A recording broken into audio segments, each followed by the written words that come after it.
Hello, I'm Mrs. Watson, and I am so happy to be with you today. Today's story is going to be the true story of the Three Little Pigs. I know many of you know this story of the Three Little Pigs, but have you heard the true story of really what happened on that dreadful day? Everybody knows the story of the Three Little Pigs, or at least they think they do. But I'll let you in on a little secret. Nobody knows the real story, because nobody has ever heard my side of the story. I am the wolf, Alexander T. Wolf. You can call me Al. I don't know how this whole big bad wolf thing got started, but it is all wrong. Maybe it's because of our diet.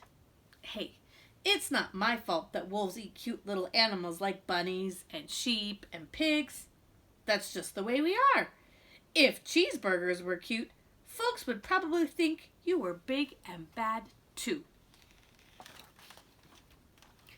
But like I was saying, the whole big bad wolf thing is all wrong. The real story is all about a sneeze and a cup of sugar.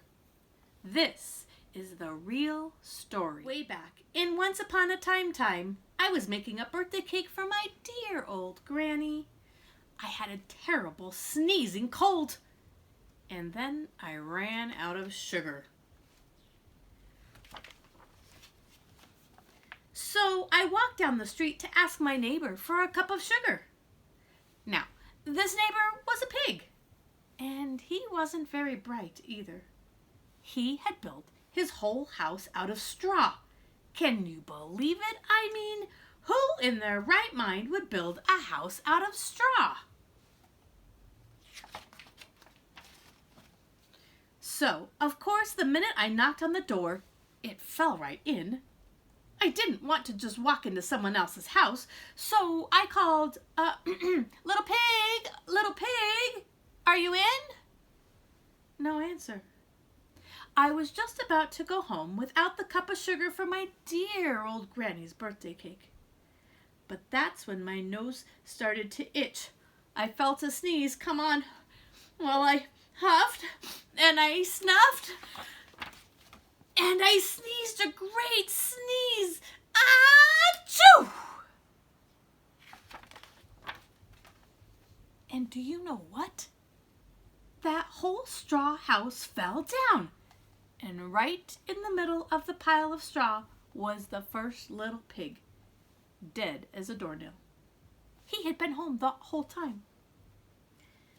Well, it seemed a shame to leave a perfectly good ham dinner just lying there, so I ate it up.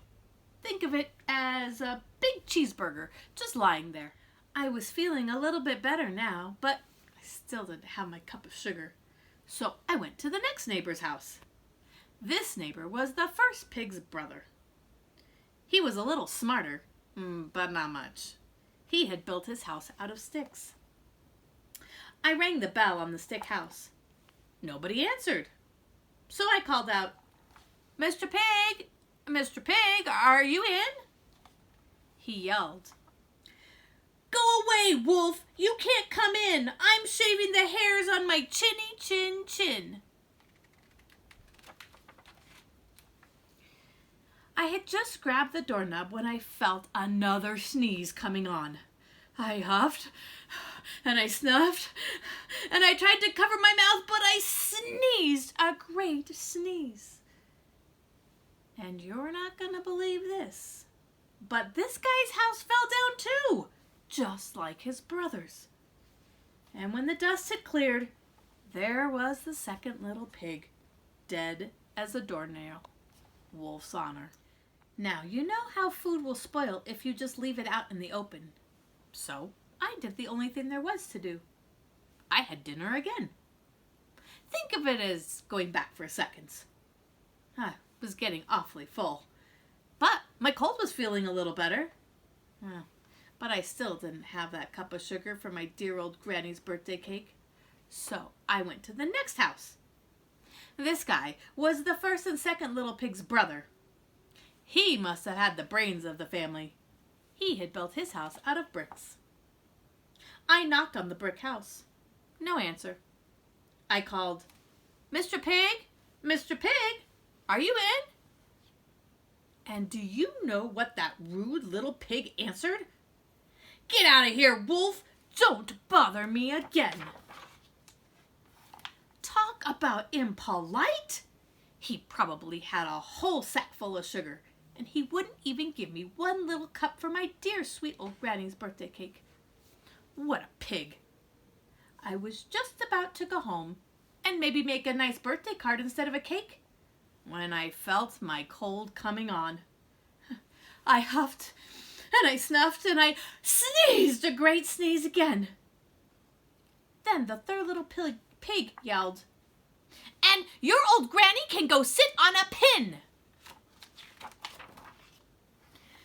Now, I am usually a pretty calm fellow, but when somebody talks about my granny like that, I go a little crazy. So when the cops drove up, of course, I was trying to break down the pig's door. And the whole time, I was huffing and puffing and sneezing and making a real scene. The rest, as they say, is history. The news reporter found out about the 2 pigs that I'd had for dinner. They decided a sick guy going to borrow a cup of sugar to make a cake for his dear old granny's birthday didn't sound very exciting. So they jazzed up the story with all of that huff and puff and blow your house down. And they made me the big bad wolf. That's it. That's the real story. I was framed. But maybe you could loan me a cup of sugar.